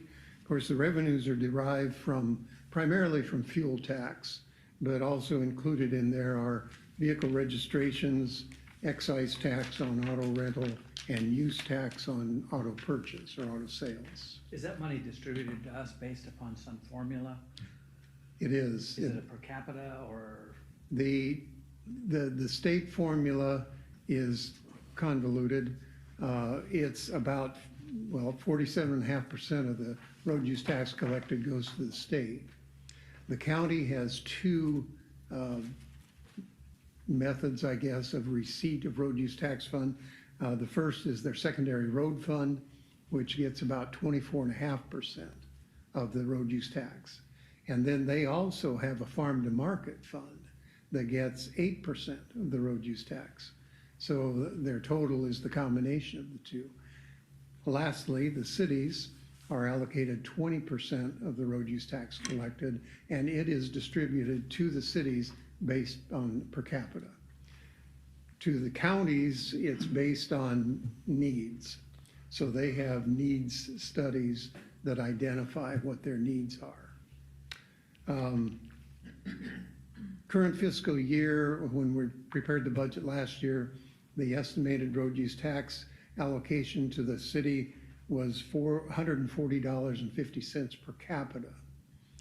The reestimate now for the current fiscal year is based on $139 per capita. So the DOT makes those projections annually and they project them ahead. They're anticipating that type of reduction, for us, $15,000. And then for next fiscal year, 27, their projection is $140 per capita, so up 50 cents from the current projection. Are those fluctuations based on electric vehicles, hybrid vehicles? I think it's a combination of everything. It's the amount of gas used. Electric vehicles obviously impact that. And So there's a bill in there now to try to offset that, where they're gonna raise gas by 1 cent a gallon okay, every year for a while. okay. I don't know if they'll make it, but that's a bill that's being proposed. Road use tax increases are difficult in the legislature. They have been forever. And, but it's needed. And there have been several proposals floated there with respect to electric vehicles where registrations vary or continue or higher or whatever it may be. So all kinds of stuff comes up, nothing gets approved. Well, a few years ago, they raised it a nickel, correct? Mhm. Right. Yeah. And where is it at now? The total tax, what's the state tax on gas, do you know? I think it's 38. 38, and Is there's a it? federal tax as well, correct? There is a federal tax, yes. 38 cents, I 38 think. cents. I think it is. Okay. Randy, on your capital request on the heavy duty truck, how far is that out? I know in the past we've waited up to 2 years for one. Mhm. I don't know how far they are out now, but you're absolutely right. The last one we ordered is not in, and it was approved in June of '24. We believe it's now in Hawkeye truck, getting the body put on it, but we believe the chassis is in now. But exactly right, it could be an extended time. It seems like they're shorter now than they were, but Is this something you'll bring to us sooner than later just to get ahead of that or any future price increases? Just because we have seen large price increases. yeah. I mean, look at these trade-ins that the trucks that we're trading in or trucks that we're selling, those trucks were $100,000 15 years ago, and we're talking $175,000 more today. Not saying we're gonna see that, but to get in front of any future price increases. Yeah, we sure can. I mean, if you're out 2 years or a year, I mean, we're still in the fiscal year 27, so that'd be my only thing on that. Our truck was a good example for that. Yeah, the truck that we still have on order, you're exactly right. The price was about $273 on that truck without trade. So they have gone up. And then the trailer, what is this trailer doing? Just because when I see trailer for 22,000, like what am I getting for 22 grand here? Just a tandem axle trailer, like an 18-foot trailer. They proposed it for use to handle more concrete patching equipment. So is this like that yellow trailer that runs around with like all the rakes and stuff on the side of it? Yeah, Okay. yeah, similar to that, with other equipment on it. Then proceeding on through the expenditure proposals for the road use tax fund. Of course, 7.9 full-time equivalent, no change in personnel numbers expected or anticipated. Capital outlay, 362,000 total for those initiatives, the 4 initiatives that we've listed. And the fund balance at the end of next fiscal year, projected to be $4,065,000 in the road use tax fund. And to quickly respond, Jeff, you'd asked earlier about snow removal and the expenditures to date. Actually, we now have the expenditure data in, and based on the National Weather Service report of snowfall, we've received about 36% of our annual snowfall, and we had expended about 40% of the budget as of the end of January. So we're pretty much on track. So every day that goes by like we're having now is good. It's good, but you know what, snow, it depends on when it falls and how it falls. You know, sometimes it's really expensive and sometimes it's not. But you know, in general terms, we're kind of on track with, and we had some pretty tough snow early in the season. Had bad timing too. It was weekends because we've expended all of the originally anticipated overtime already. But that's what you do when you provide a service, I guess. Okay, the detail for that road use tax fund is in tab O. Once again, I didn't plan on going through the individual line items, but if there are any questions on those, I'd be happy to answer or attempt to answer.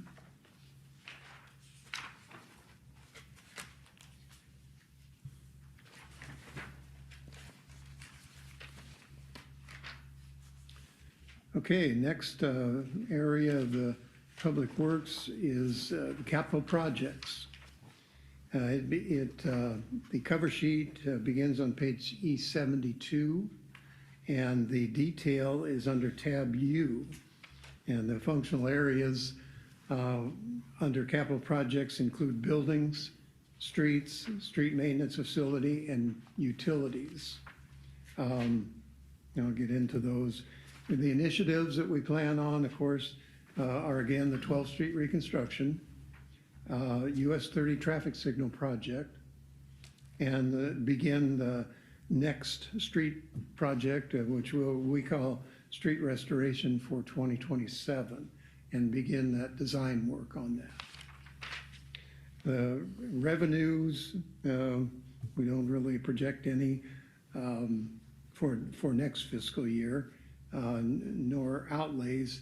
All of these outlays in those initiatives are pretty much for this fiscal year.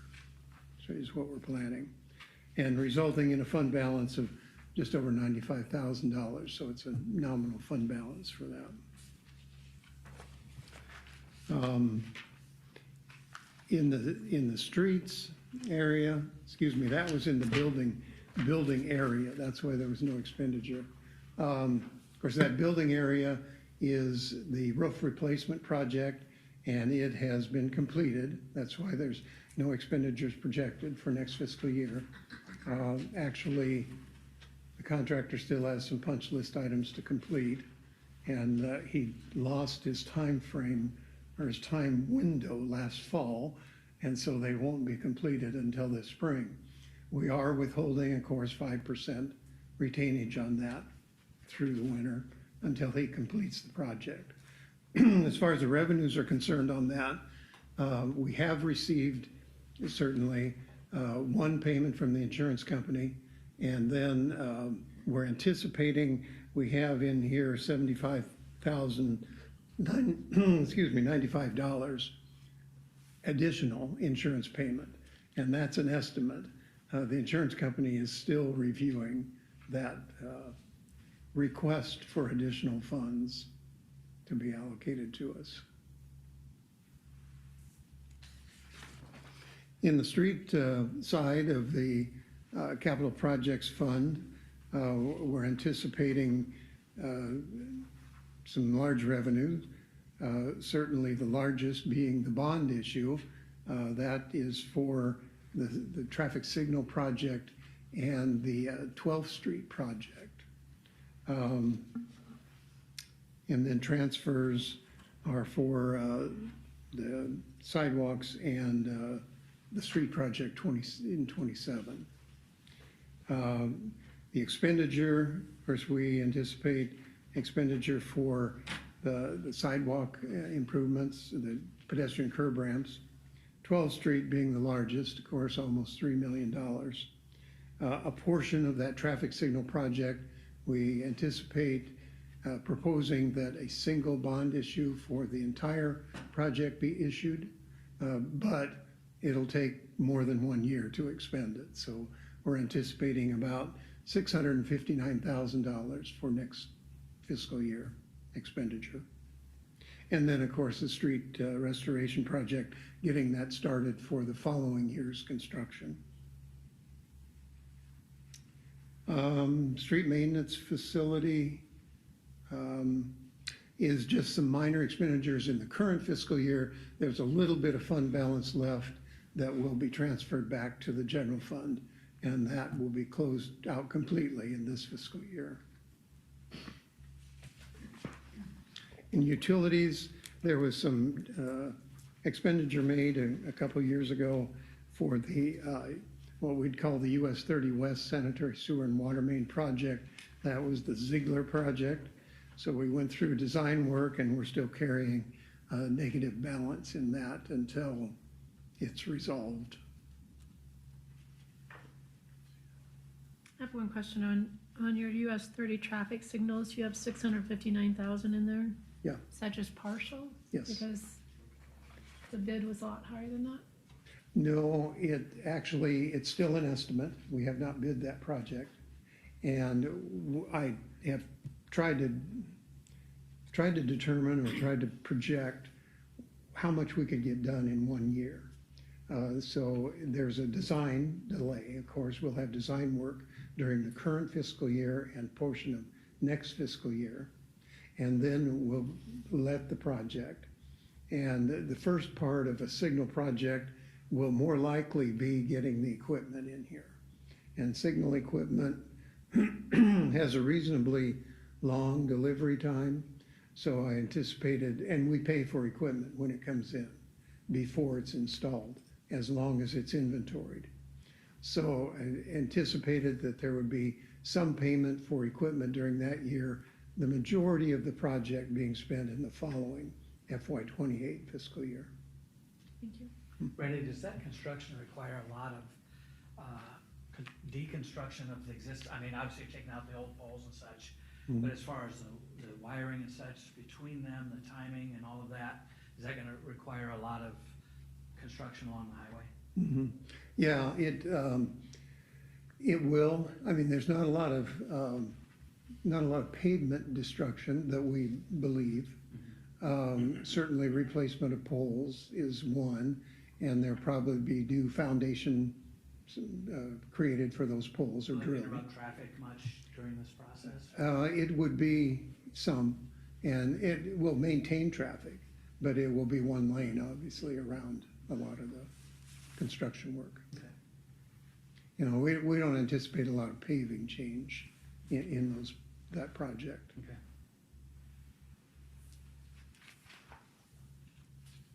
Okay. Why is it our responsibility when the lights are actually on the highway? That's a DOT requirement. They tell us what lights we need or not? No, the lights are owned by the city. The DOT has the authority to approve installation of the lights, and then they are the property of the city. One exception to that is 7130. The DOT constructed that and gave it to the city. So it's now our maintenance. So when it gets replaced, it's on us? Yes. Not likely to replace that truss, I don't know. But the signals, obviously, the signal heads, you know, that's for certain would need to be replaced.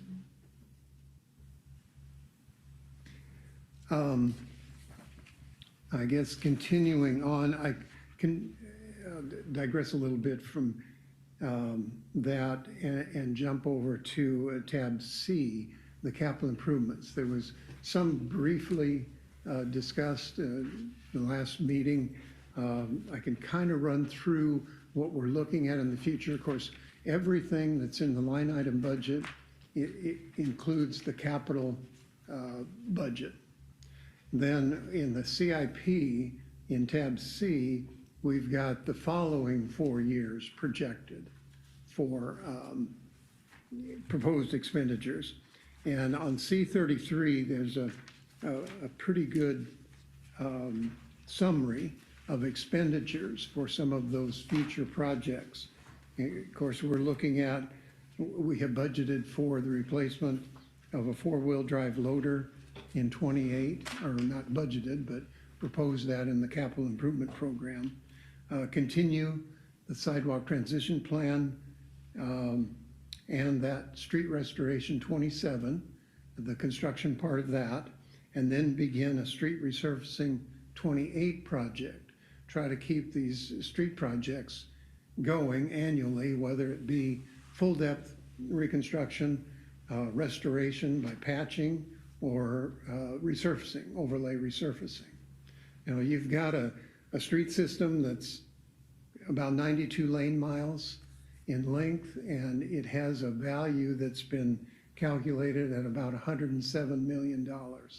So we're trying to annually address the concerns in those 3 areas: reconstruction, restoration, and resurfacing, to try to extend the life of those streets. And then the US 30 traffic signal project, here is where we would expect the majority of the expenditure in construction, at $2.148 million in FY28. And then in 29, first of all, we've included the initial part of the Clark Street reconstruction, as we'd applied for the grant here a couple meetings ago. Another heavy-duty truck purchase in 29. Once again, the continue sidewalk transition plan. And then a street resurfacing 28 project in 29. In 30, FY30, we would expect much of the Clark Street reconstruction to occur at $2.725 million. Sidewalks again, begin a street restoration 2030 design to continue the street improvements on an annual basis. And then in 31, completion of the Clark Street reconstruction project, sidewalks again, ped ramps, construction of that street restoration 2030, and then begin the 2031 street resurfacing project. So that's, you know, they're down the road, but that's the kind of things we're looking at proposing in those subsequent fiscal years. Just to add on to that, Randy, really quick, for your council's knowledge, we like this 5-year outlook. It also helps us prepare for debt issuance in the future, and helps us structure what we're currently looking at for a debt issuance, and when are we looking at the next one, so we know how to structure this more immediate one for when the next one's coming up. And you're timing that against things that are coming off the debt? Yep. The other thing, like Randy pointed out, we 100 and some miles of street. About 92 lane miles, yeah. Yeah. We need to stay on top of the improving that infrastructure on an annual basis, because as we all know, that cost, if we put it off a year or 2 years, certainly isn't going to go down. So in order to be as fiscally responsible as we can and to maintain a good road service throughout the city, we need to maintain those projects and maintain. And is it safe to assume that even with that, we're probably losing ground because some streets are deteriorating faster than others? Well, to put it in terms that I put it in, 92 lane miles if you think a street will last for 50 years, you should be replacing almost 2 miles a year. We're replacing under a mile every 3 years. So with the restoration and resurfacing, we're extending those lives, but we're not replacing those just in rough terms. Now, to really put it into something you can see, Clark Street, south of the hospital, around to Grant Road, is 45 years old. And that's near a 50-year age. And it has had some localized, full-depth concrete patching. It probably needs a little more, not a lot, in that section. So we're going to anticipate that street's going to go well beyond that 50-year design life. You know,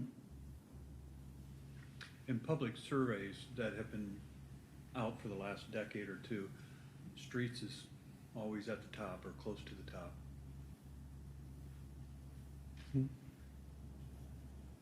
yeah, everybody uses them, everybody drives on them. Everybody's got an opinion too. So, They don't like potholes. no, none of us do. We don't either, but they're usually on Highway 30, so that's not our problem to fix. Okay, any other questions in the field of streets while you're, We don't have any farm to market roads in town, do we? Yes. no. Okay. There, I thought Pleasant Ridge. Yeah, No. there was one. No, it isn't. Isn't it? We looked There- it up. Oh, it was in the being town, moved. our, Went to this. of course, the farm to market roads come up to the corporate limits. In a city our size, they change classification when they get to the corporate limits. In smaller cities, there are farm to market roads that go all the way through town. And those are the ones the county maintains through small towns. But they're not classified that way in our size. Huh. And- We had that issue, that was brought Yeah, up. I know, DOT has the maps for. I Okay. thought we had That's several how- miles of it, like a Northwest Street. Those all become, when they hit the corporate limits, they become either minor arterials or collectors.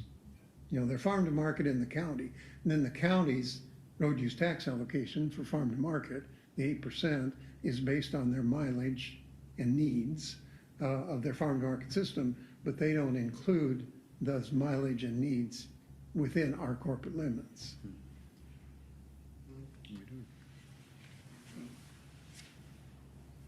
Any other questions on streets? Okay, the next area is the water utility funds.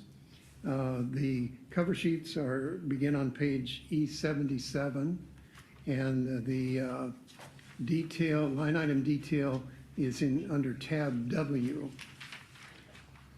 And the water utility funds include, of course, the operating fund, a depreciation fund, capital improvement fund, and meter deposit fund. Within the operation fund, we fund some administration, the water treatment plant operation, high service pump station operation, 9 wells, distribution system, and then we fund accounts and collections, and then any transfers we make to capital improvements. Our initiatives are to try to get fire hydrant painting completed. We've got about a total of 480 fire hydrants in town, and we've got 95 of them that have lead paint. And so we have to abate the lead paint before they can be painted. And that's been kind of our delay in getting that done. Randy, on the use of money and property under the revenue, what type of things would fall into that? Excuse me, let me look here. I'm on page 78, the very top. Okay.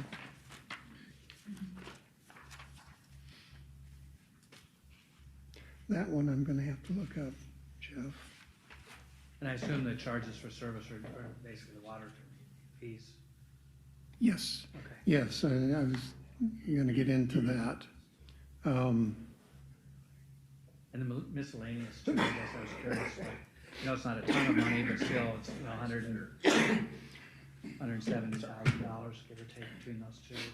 Yeah, the use of money and property, that includes the interest that we gain on the balance. Okay, And then I believe that it does include the lease money from the water tower, the cell antennas on the water tower. is that all cell phone companies and such that do that? Two different companies, T-Mobile and Verizon. And that was like 67,000 or something? Yeah, right in that range, 62 something. I think it's 62.4 Okay, for annually and for those leases. okay.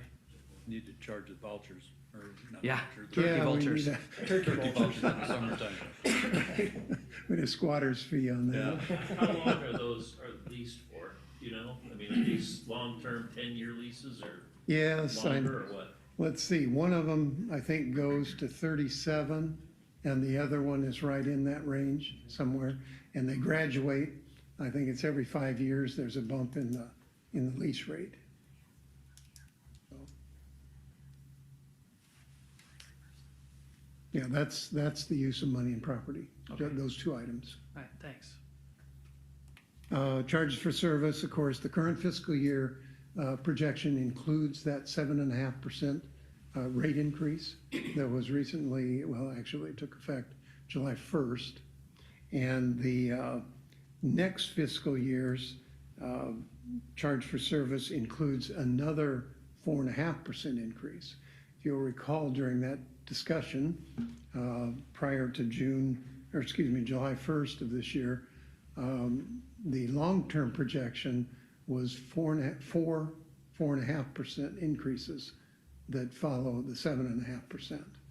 Now, those will be looked at every year, adjusted every year, but for the purpose of budgeting, I did use 4.5%. And I wasn't on the council at the time, but those increases were put in place to pay for upgrades to the system. There's three things to pay for. Certainly operation not being one of the three, but primarily driven by the bond issue for the Northwest Pressure Zone project, to ratchet the rate up to pay that bond issue. Second project is also budgeted for design in this year, is water main replacements, maintenance of the system.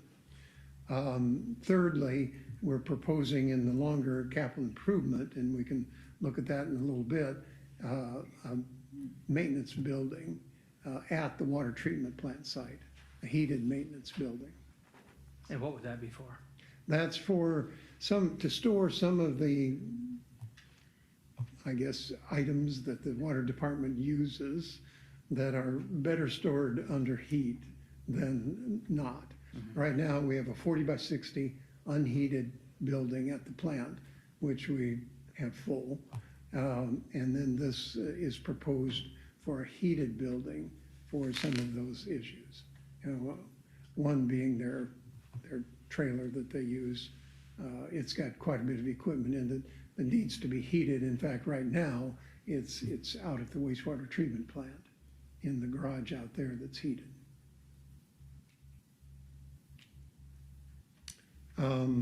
Randy, instead of putting a new building up, could the old city maintenance garage be used for some of that storage? And I've been in that building at the water treatment plant. I just think of like finishing that off, like, you foam the walls and you throw a heater up, we're talking way less money, and then use an existing building. Is that something that would or could be done? I just look at, like, if I'm putting up that building, it's going to cost me X dollars. Now the city or a government entity, we're talking 4 or 5 times that amount. So that's my only thought on that. Like, I understand the convenience of having it all there on one spot, but I mean, if we can do that, I think it makes more sense long term. So Okay, sure, that can be reviewed at the time, not a problem. It's the heating the current building, it can be done, obviously. It wasn't built for that, but like say, it could be refit. And I was honestly surprised when I went in there the first time that it was not finished out. And that was a decision at the time the plant was built to keep it unheated and forever, you know. That's the way those decisions are made. So, but they can change, so. And the heated equipment, storage, we would prefer to have that at the plant site. You know, any unheated storage off-site if necessary. The former city maintenance garage is getting pretty full, but, you know, not that you couldn't put more in it.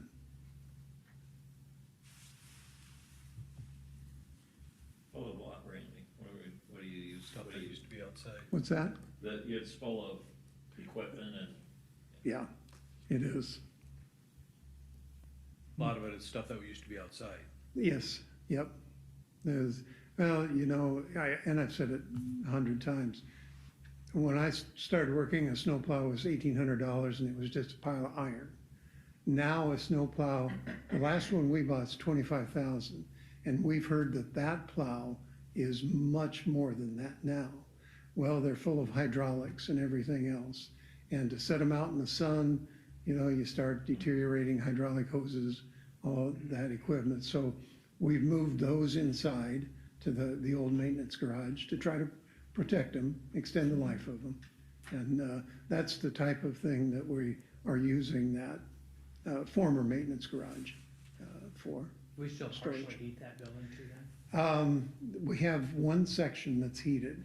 What used to be the old mechanics bay, the two easterly garage doors, we do store the motor grader in there, and we heat that area. And we just, you know, the newer maintenance facility just isn't big enough for all that equipment. So that portion is heated, the rest is not.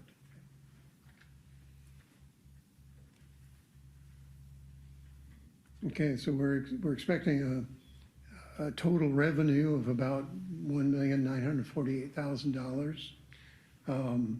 Expenditures, again, personnel services at 7.1, full-time equivalents, no change from the current year.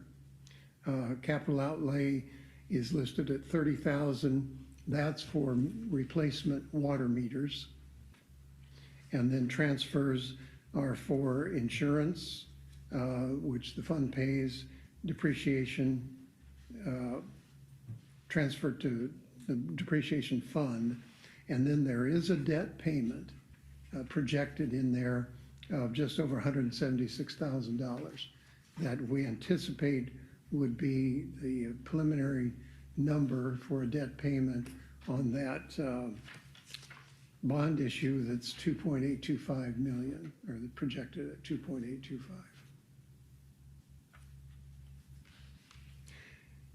And then a fund balance in that fund of $883,000 at the end of next fiscal year. Okay, the next area of the water utility funds is depreciation. And what we have been doing for 30 years is transferring about $50,000 from the water utility revenues into the depreciation fund. We have used it for one project. The intent of setting it up was for replacement of equipment or projects to replace water plant equipment as it needs to be. And the fund was initiated at the completion of construction of the current water treatment plant 30 years ago. We did use it for filter rehabilitation several years ago, was necessary, and haven't used it for any other projects so far. But its fund balance is projected at $1,447,000, the end of next fiscal year.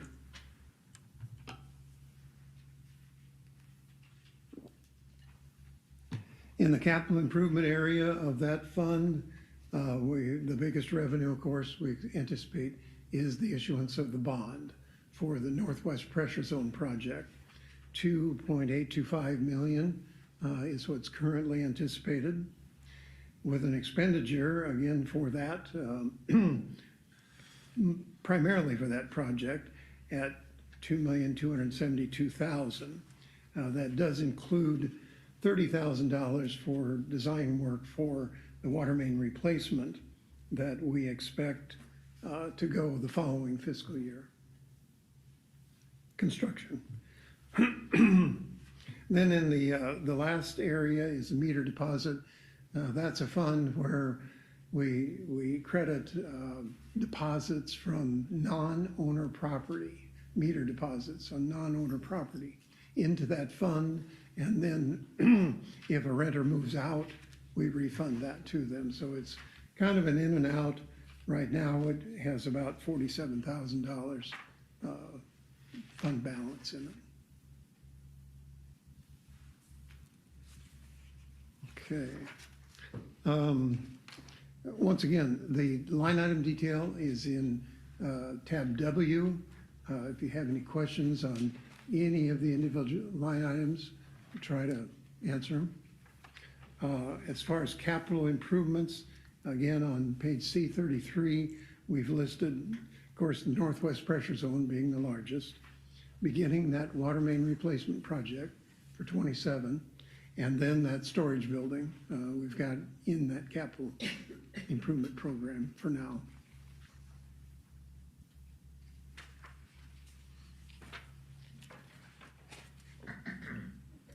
Any other questions on the water utility fund?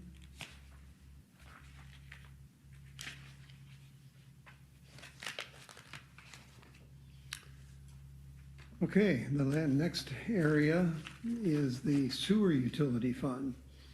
The cover sheets begin on tab E, page 80, and the line item detail in the budget is under tab X. And in the sewer utility fund, of course, we have the operation and maintenance area. Again, another sewer utility depreciation fund and a capital improvement fund.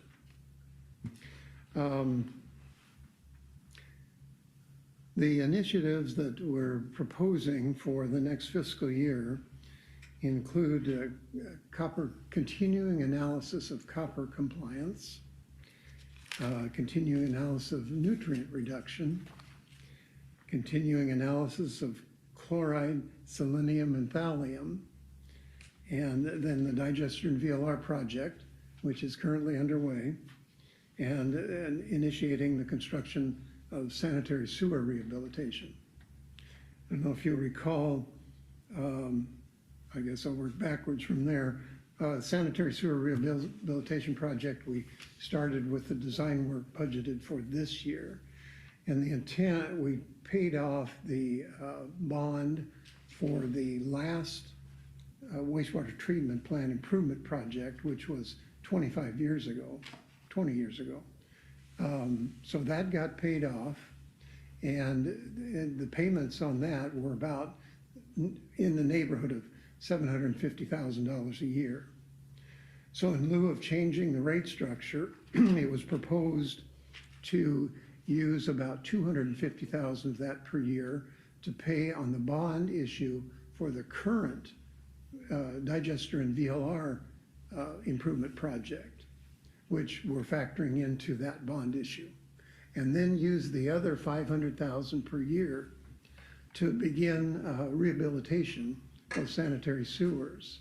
And so that's kind of the direction we've proposed and have kind of initiated that. Of course, the digester and VLR project, well underway. Contractor anticipates completion on time. In fact, just today, the VLR air piping portion of it was turned on. The piping was complete, tested, and it is now supplying air to the VLR. So that becomes important in the next three items, one of the next three items. The city is under a requirement for compliance with nutrient reduction, the reduction of nitrogen and phosphorus in the effluent of the wastewater treatment plant. The phosphorus removal is pretty good. That we've had a few violations since that mandate was required, but not consistently. Consistently, we're meeting it. Nitrogen, on the other hand, is a different story. We're consistently not meeting the monthly restriction on nitrogen discharge. And we believe that was because the VLRs at the plant could not get enough air to support the reduction bacteria for nitrogen. So now with this VLR project up and running, we anticipate a reduction in that nitrogen. And that process is very flexible. It'll be worked with to try to achieve that, without additional construction. That would be our last option, to propose that. So the plant will be optimized now that we can get air to those tanks in the volumes that we need it to get that reduction bacteria going. So How soon would you expect to see an improvement? Would it be a month? Does it take a while for the? it'll take a while, and it's take longer in cold weather. That's gonna delay us.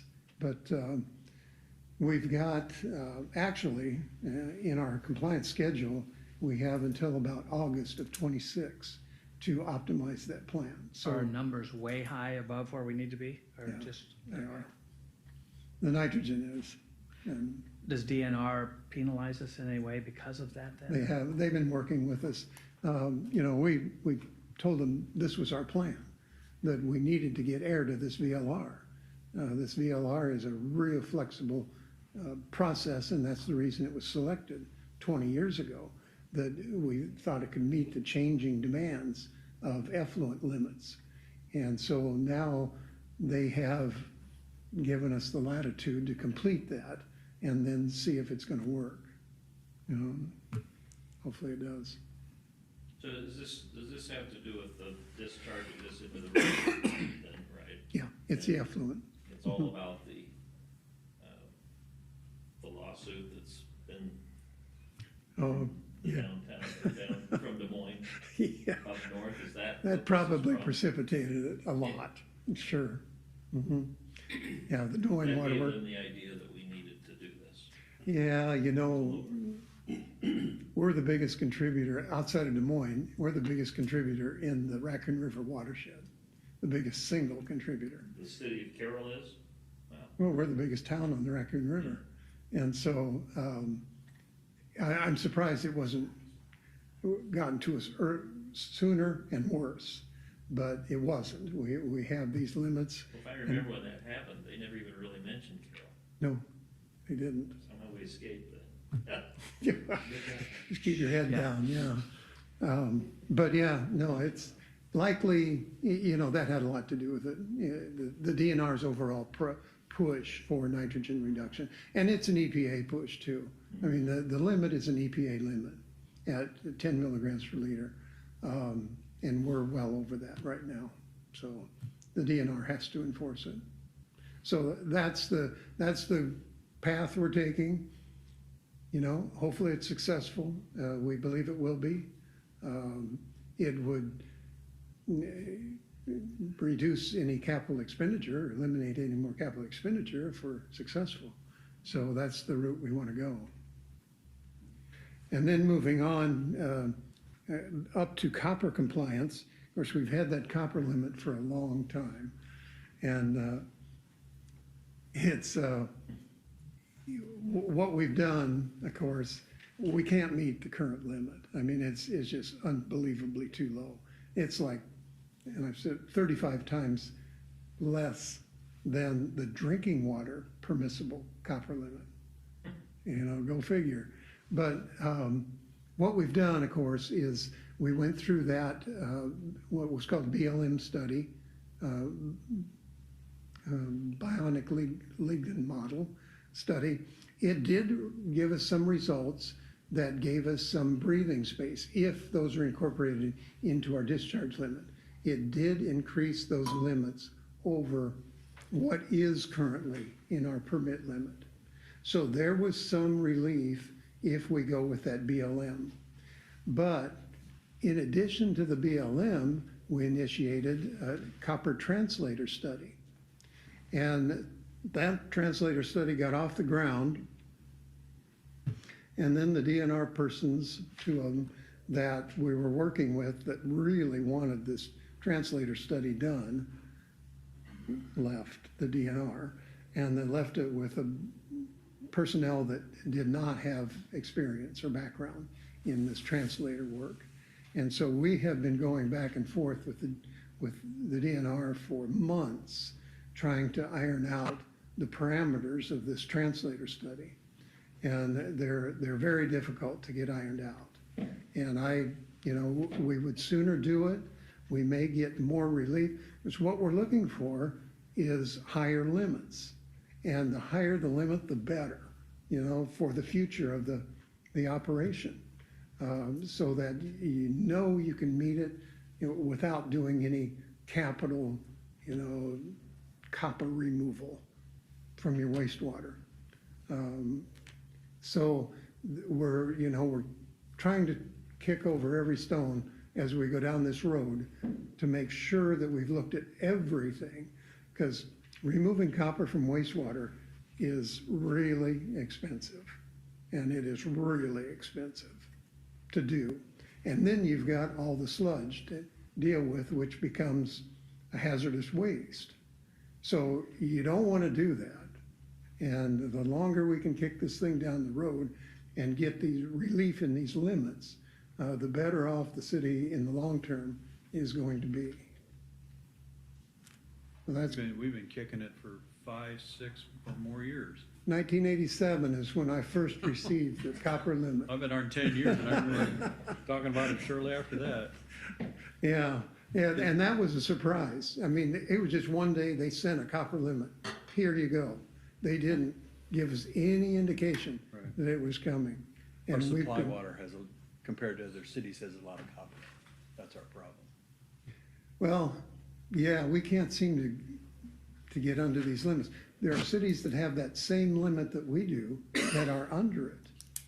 So what's the reason for our copper? Everybody's got their opinion. I've got an opinion. I think it's our hardness of our water that's eroding, physically eroding, not chemically, but physically eroding the copper piping in our systems. And that evidences itself because we have copper pipe leaks. And those leaks are primarily in the areas of turbulence in the water line, whether it's at joints or whether it's where a joint was sweated and there was, the old theory, if a little bit of sweating is good, a lot's better, and so you get it inside the pipeline, creates a turbulence at that point. And that's a viable reason that we're getting erosion of copper as opposed to chemical corrosion of copper piping. It's just one Do you know reason. what they're testing? Are they testing a salt of copper, or are they testing Metal, the actual, they're testing the salt of it? no, Copper sulfate or something? no, it's copper It's itself. pure copper. Yeah, it's the metal test, yeah. So, yeah, so, we know we've got some relief. We're trying to get more before we close this book. And, hopefully we'll make it, we'll be successful. And certainly, we know now that we can meet those BLM requirements, the first set, if they were incorporated in. But, like I say, we want more space for this system to grow and to make sure it meets it so you don't have to worry about copper in the future. So that's why we're continuing to try to pursue that translator study. And then lastly, well, I guess the last one's twofold. It's chlorides and selenium and thallium. Now, selenium and thallium are kind of go hand in hand. They're kind of related together.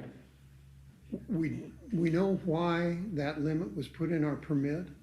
We have been testing ever since that permit was issued, and we have never exceeded that limit. The DNR tells us that the test samples that they pulled when we were going through this permit reissuance process evidenced selenium and thallium. That's why they put it in the permit. We have never exceeded it. So we expect that there will be a push from our end to get that out of the permit next time it's reissued. You know, we'll have 5 years worth of testing that we've never exceeded it. Why is it even in our permit? So that's the kind of the path there. Chlorides is a different story. Chlorides, we're violating the limit that's in our permit. Now, we're under a compliance schedule for 27 for those chlorides, but we're continually testing for that now, and we know we're violating it. Chlorides are once again, very difficult to remove from wastewater. The typical chloride solution is to keep it out of your water. And the chlorides are, you'll be told that they're coming from ion exchange softeners, is where it's coming from. So how do you solve that? You know, some cities go to central softening, and that's one of the alternatives for solving it. Central softening for Carroll looks like the capital cost would be in the probably 25 million to central soften, and then plus maybe 100,000 a year in operating costs. So it's really expensive to do, and but we're not meeting the limit right now in our wastewater side. The primary solution, the most usable solution, has been removing it on the water side, or eliminating on the water side. So that's a, you know, kind of a scary tactic, but that's the reality. That's what the industry is. You know, there are other ways than lime softening. They're all expensive. You know, RO, it's expensive on the water side. But in all cases, in those cases, it's elimination of on-site softening systems. So what is the push over all these years? You know, 40 years ago, we would have broke all, you know, it'd been terrible. So what's the push from the DNR? Why is it now? And Some of it goes back to the original Safe Drinking Water Act of '72. There were some provisions in that act that required the EPA to identify contaminants every period of years, identify new contaminants in water every so many years. So they come up with these things like copper and chlorides and selenium and thallium, you know, and put limits on them. I don't know why that was a legislative mandate, but that's part of what's been going on. Of course, then it's rationalized by them going into the streams and determining that at some point in the life cycle of this water plankton or whatever it is, chlorine affects it at that point in its life cycle. We know they've given us that explanation for copper, that there's one point in the life cycle of some of these aquatic animals that copper affects. And it's likely chlorine does the same as a rationale for removing it from the water system. And then, of course, chlorine's a carcinogen. I mean, that's a big deal. None of us want it. So the chlorides, you know, in addition to ion exchange softeners, certainly chlorination of water, which we have to do, contributes somewhat to it. But elimination of that wouldn't put us into compliance with that limit. So, How many cities our size have these softener, these public softener? a lot of them do, Really? yeah.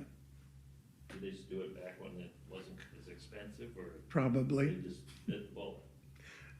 Probably both. I mean, right now, there's just looking at the industry overall, there are a lot of small towns putting in RO units. You know, their groundwater is terrible, so the RO unit has become the most popular thing. Well, it's expensive to build and it's expensive to operate, but there are a lot of them doing them, really small towns doing them. And of course, for us, RO would be nice, but it's really expensive. I mean, more so than lime softening. So, and then you've got a hazardous sludge to deal with too, with it, because it takes everything out. I mean, all your hardness, all your everything comes out of the water, and it actually has to be some minerals put back in it, or you couldn't drink it. As I say, if you do that, then the water is almost acidic for Yeah, our pipes and. it tastes terrible too, you know, you have to recondition it, so. But, yeah, that's,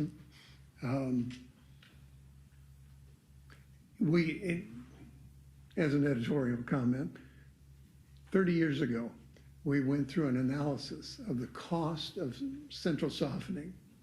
And that analysis resulted in the fact that it was cheaper to build and operate a central softening system than it was for every household to run an on-site system. So it would have cost the entire city taxpayers less to central soften than it does now to on-site soften. You know, saving money. But the decision was made not to do it, and obviously it wasn't done. But that was actually, you know, it was looked at. It was cheaper then too, you know, 30 years ago. So that's my gloom and doom story. But anyway, continuing on, the sewer utility operation, of course, includes some administrative costs, wastewater treatment plant operation and maintenance, collection system, and some accounts and collections expenditures, and then the transfers to the capital funds. The revenues primarily are charges for service, the sewer rental rates. They were last increased in July of '23. No increase projected right now for the next 4 years, pending any other capital needs in the system.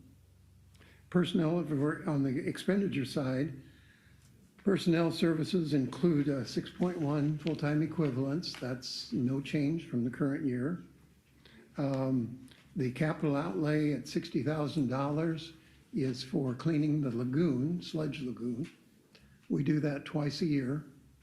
And then the transfers are for payments for insurance, depreciation, and some capital improvement, as well as a debt service payment for that project that is currently anticipated about $238,000. Okay, on the depreciation side, again, we had previously established a transfer to this depreciation fund from the sewer utility revenues. It's been at $35,000 for a number of years. This year, I'm proposing that it be increased to $50,000. That was primarily in response to the changes we're making to the digester. You know, we've got some new equipment going in there, kind of start building a fund for replacement of that equipment when it wears out. Balance in that fund, we're anticipating to be about just about $1.1 million. And we have not used that fund for any improvements to date. So it's been growing since its inception. On the capital improvement side, the revenues, the majority of the revenue we're anticipating is that proposed bond issue at $1,675,000. That's for the digester and VLR project, the current project under construction. And then the capital outlay, those are for, have been and continue to propose that we set aside money annually, $100,000 for that copper compliance, in case we need to go to capital construction on it, and the nutrient reduction in the event you would need to go to capital construction on it. In the event that you don't, those funds will just roll back into the sewer utility fund. And then to complete the digester project and the sewer rehab project that's proposed. Okay. And then, I guess, looking down the road, once again on tab C, page 33, the capital improvement projects. We've listed the 4 over a period of through 2030 is the longest, is the sewer rehabilitation, that we're proposing. Okay. Any question, like I said, on tab X is the line item detail. Any questions on that?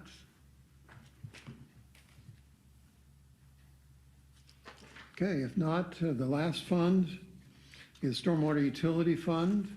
The cover sheet begins on tab E, page 83, and the budget overview or the line item detail is in tab Y. And of course, we have a capital improvement fund as well as the operating fund on the stormwater utility. The primary initiative proposed is to begin design of a 10th Street storm sewer. We're proposing storm sewer construction on 10th Street from Quint over to Crawford. We have had some localized street flooding. I think it's important to get the water off the street. It helps, eliminates the localized street flooding, but it also protects the street itself in the long term. Help the water get off the street instead of going down through the cracks in the street into the subgrade. We're anticipating revenue. The charges for service is the majority of it. That's the stormwater utility fee. It was the last increased in July of 25. Actually, we established that fund in 2004. We started that utility fund.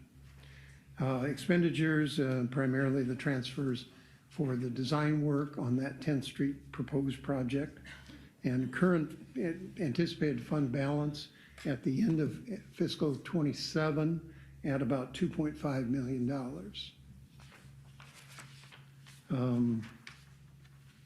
Capital, again, as I said, is the 10th Street Storm Sewer Project. And in looking at, again, the capital on tab C, page 33, we have 3 projects, including that 10th Street proposed.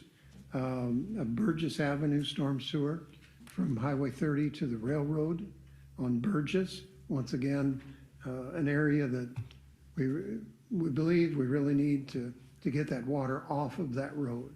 That road just sits in its own pond, pretty much, and we need to drain it to stabilize that roadway. And then Valley Drive storm sewer proposed from the Raccoon River over to Maple Street along Valley Drive. We've had, a lot of impervious area has been constructed at the hospital site, and a lot of it drains down Maple Street to Valley Drive and then west over to the river. So we'd kind of like to get that picked up off the street, eliminate any localized surcharging, and get that to the river. So those are 3 projects we've staggered over a period of 3 years, I guess, 3 or 4 years. Okay.